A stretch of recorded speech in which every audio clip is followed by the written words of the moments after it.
Hey everyone, yesterday we talked about the empirical rule, which I sometimes just call the 68, 95, 99.7 rule. Remember, it states that the normal distribution is fairly predictable when you're going 1, 2, and 3 standard deviations away from the mean. So just a little recap, the normal distribution is a mathematical model that statisticians use to describe distributions of a data that are approximately normal. It is symmetric, unimodal, and bell-shaped. And the graph is completely determined by two statistics. One is the mean, which would be right down the center, and the other is the standard deviation. I'm going to switch it around.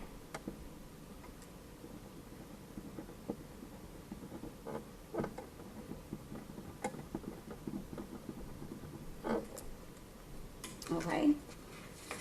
Sorry, I'm going to write with the folder under.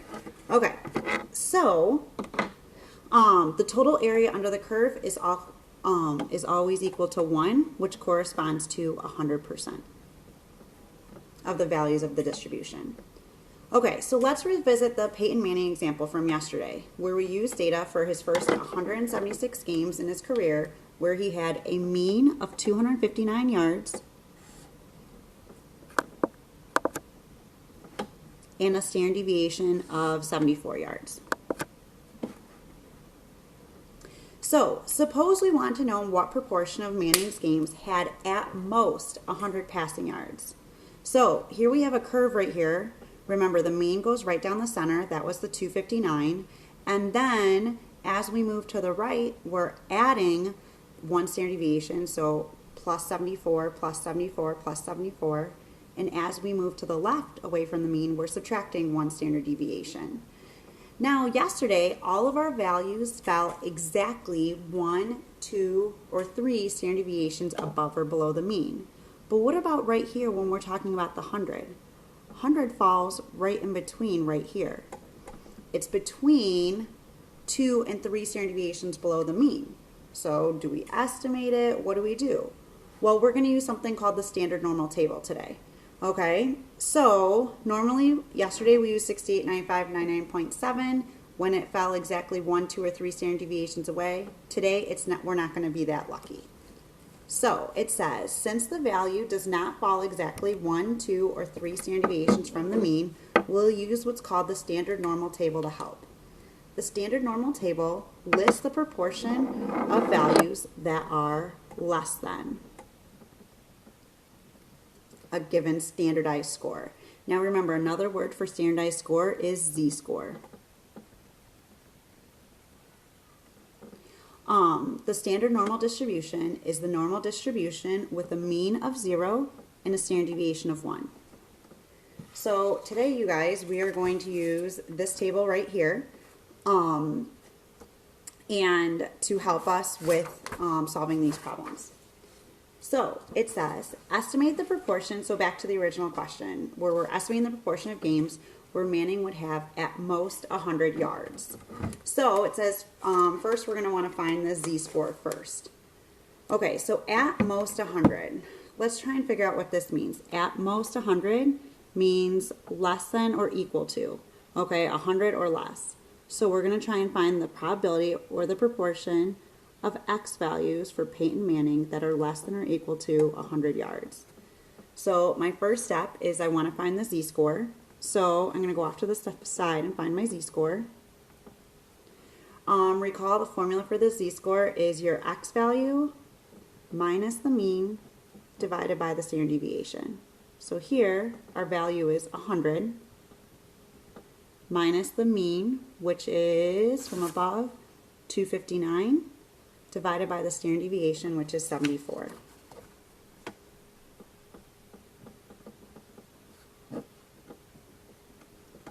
So we're going to round our z-scores to the 100th, which is 2 decimal places.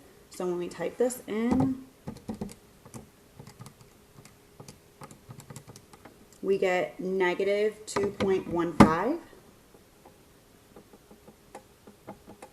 Sorry, negative 2.15. So that's our z-score, our work for our z-score. So now that we standardize the score, we're going to be able to use the standard normal table. We can't just use the table because the table has a list of z-scores. So we need to know, according to our data with our given mean or given standard deviation, how many standard deviations above or below the mean is this value, which is the z-score. So this corresponds to x changes to z, the probability that z is less than or equal to negative 2.15. So we are going to go on the standard normal table and make sure you are on the side with the negative z-scores. So go all the way to the left-hand column and look at z. Make sure you're on the side with the negative z-scores. Now, along that left-hand column, you're going to go down to negative 2.1. Then up top are all the hundredths places. Well, our hundredths place was 0.05. And then, so you're going to want to see where they cross. They cross at 0.0158. So that is equivalent to 0.0158. Or I'm fine if you write your answer as 1.58%. Either one works.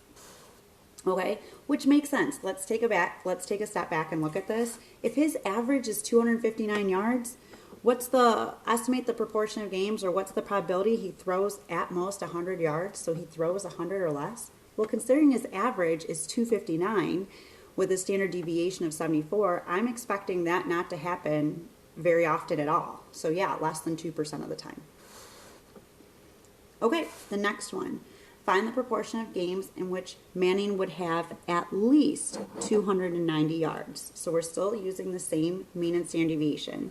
So you need to ask yourself, what does at least mean? At least means greater than or equal to. So I'm going to try and find the probability that x is greater than or equal to 290. So my first step I want to do off to the side is find my z-score.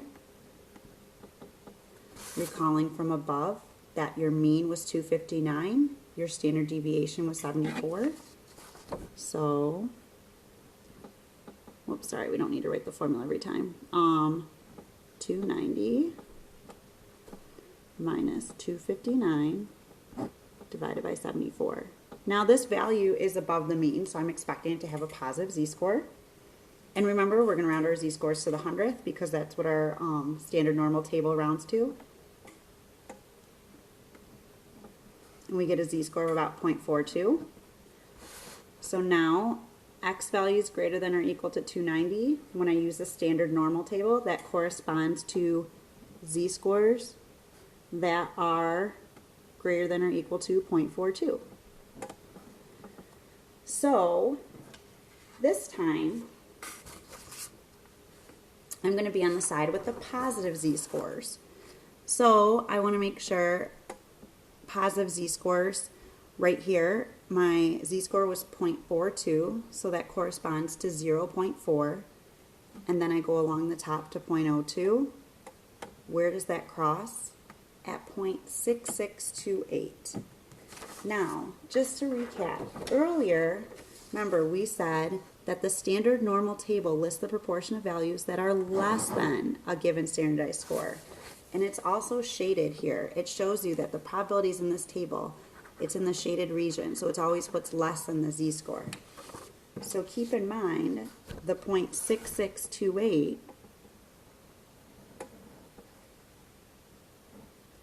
this is your 0.6628 from your table. Okay, but we wanted at least 290, so we wanted this area right here. So if I know this is 0.6628, how do I figure out this value? Well, remember the whole curve is 1, so it's going to be 1 minus 0.6628, which gives us 0.3372, or 33.72%. I know it asks for proportion, which typically means this answer, but it could ask you for percentage as well in your test. Either one's fine. Now, the question we get a lot is, when do we use 1 minus? So keep in mind, the 1 minus, okay, is whenever you're looking for the right side of the curve. So a lot of times,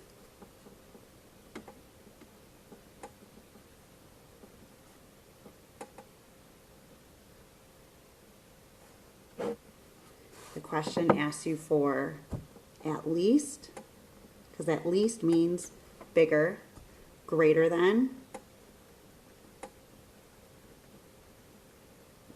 or more than.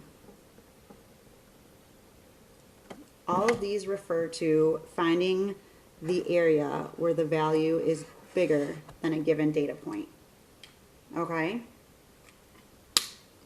So, we can either word our questions like we did in letter B, letter C, or it's what I call an in-between-Z question for letter D. What proportion of games did Manning throw between 2 and 300 yards? So, for this one, we actually need to find two Z-scores. So we're trying to find the probability that the X value is between 2 and 300 yards. So I'm going to find the Z-score for 200. Remember, using the same mean and standard deviation. The mean was 259, the standard deviation was 74. And I'm going to find the Z-score for 300 yards.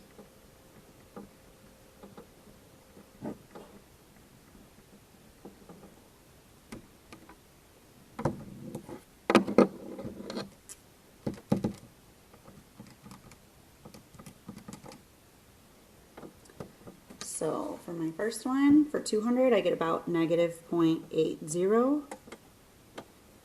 And my next one, I get about 0.55. Okay. So 200 corresponds to the negative Z-score because that's the one that's below average. Keep in mind for the in-between Z questions, it's not always going to be, one's going to be a negative Z-score, one's going to be a positive Z-score. That's just how it worked out in this case. But the smaller Z-score would come first. Okay? So, essentially what we're going to do here for our table is we're going to find the area that's less than both of these values. So if I were to sketch a curve right here, we ultimately wanted to find the area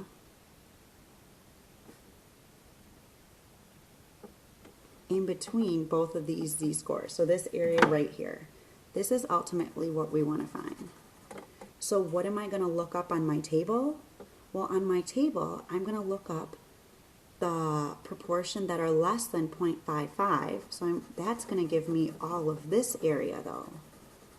Do I want all of that area? No, I only wanted what was in between these two values. So if I get everything less than this, I'm going to subtract away what's less than the smaller z-score. So I'm going to subtract away this area and I will get what's in the middle, which is what I want.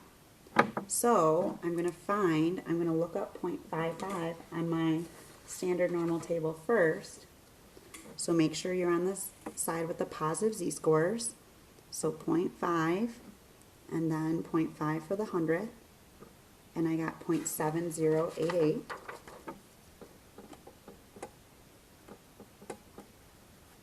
Minus, now I'm going to switch because I have a negative z-score for the next one. So go down to negative 0.8, and it's negative 0.80, so it's your first number. So subtract 0.2199. I'm sorry, 0.2119.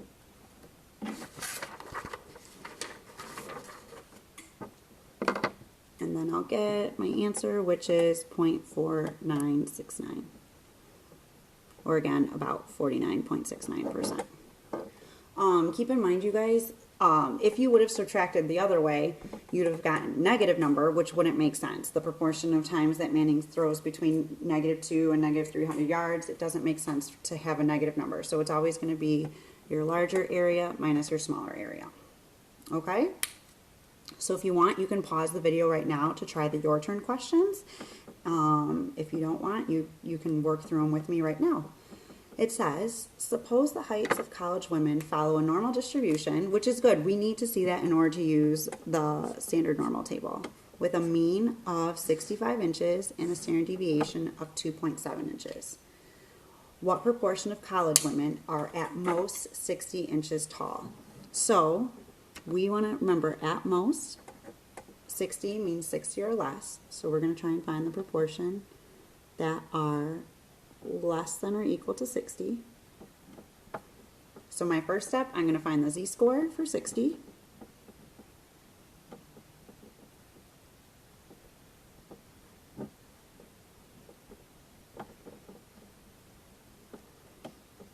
I get negative 0.185.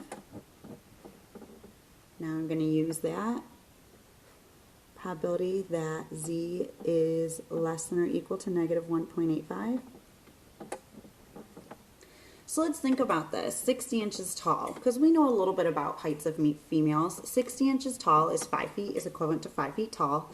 So what's the probability that a college woman is at most 5 feet tall, or is 5 feet tall or less? I would think that number should be pretty low. So make sure you're on the side with the negative z-scores. Negative 1.8. Your hundredth is that, if you go over to your hundredths, 0.05. We get about 0.0322.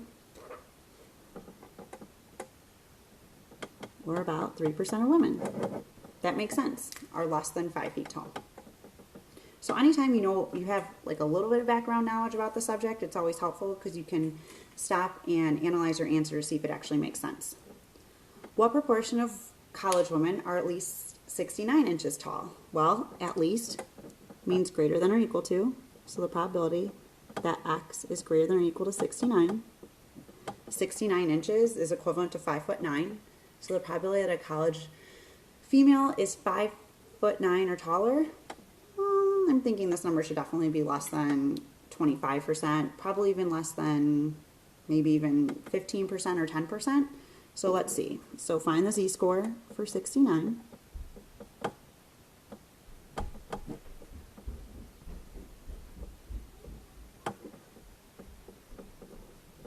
And you get about 1.48. Okay, so now I am going to find the probability that my z-score is greater than or equal to 1.48. So look at the side with the positive z-scores. On the left, you're going down to 1.4, and then you're going all the way over to 0.08, and you get 0.9306. 0.9306, you're telling me 93% of women are 5'9" or taller? Doesn't make sense. Remember, when you're doing an at least problem, you got to do the 1 minus. Okay? You got to do the 1 minus. So, because just to recap, right here, this 0.9306 is right here, but we want what's over here, so we got to do 1 minus. So it's going to be 1 minus 0.9306, which is about 6.94%, or about 0.0694. Now, what proportion of college women are between 60 and 72 inches tall? Well, let's think about it. 60 inches is 5 feet tall, 72 inches is 6 feet tall. What proportion of college females are between 5 and 6 feet tall? Well, I would expect this number to be pretty high. Remember, when it's an in-between z question, you gotta have 2 z-scores. So the probability that x is between 60 and 72. So I'm going to find my z-score for 60, which you actually already did above.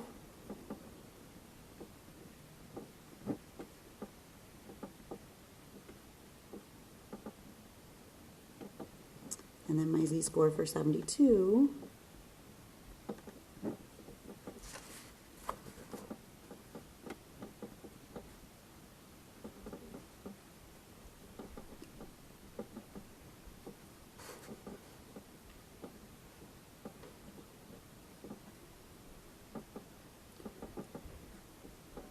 again, this has a positive and negative z-score. It might not always turn out this way. So keep in mind, I know for a greater than question it had a positive z-score and the less than question had negative. It doesn't always turn out that way. It just happens to in these examples, you guys.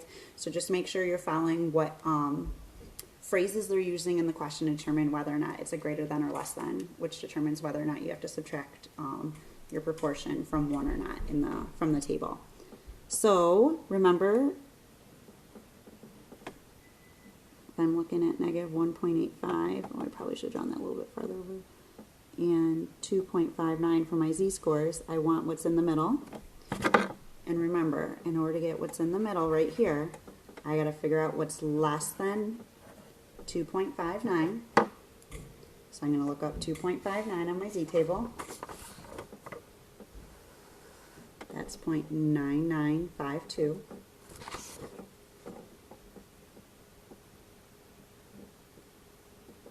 Minus, so I have all of this, but remember, I don't want all of this. I just want what's in the middle. So I'm going to subtract the proportion that's less than negative 1.85.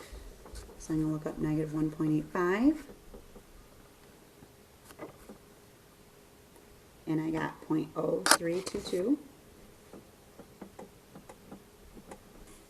And if I subtract this away, I'll get what's in the middle, which is what I want. So we get about 0.963.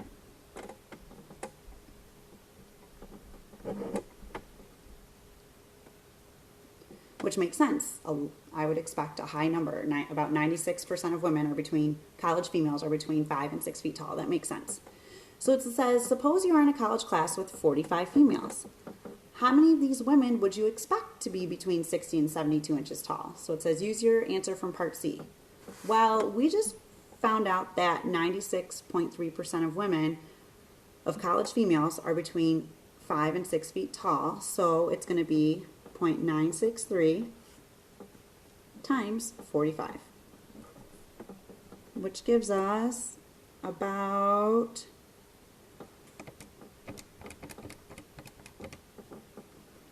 43.335 females.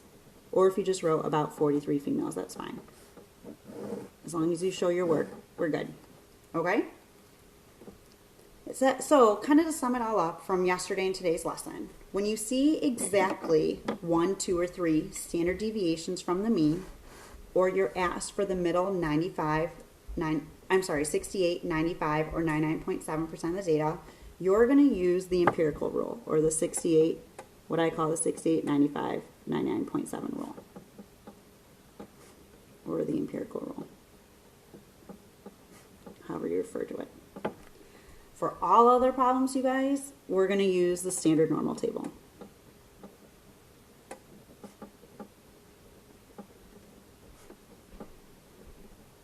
Or what we can call the z-table. So this is just a shortcut, okay? If you forget to use this rule, that's okay. This is just a long way, but this is a shortcut. Since these values are fairly predictable, we can come up with, that's how that rule came about. Okay, that concludes the Chapter 8 Topic 3 notes. Good luck on your assignment, guys. It's a worksheet.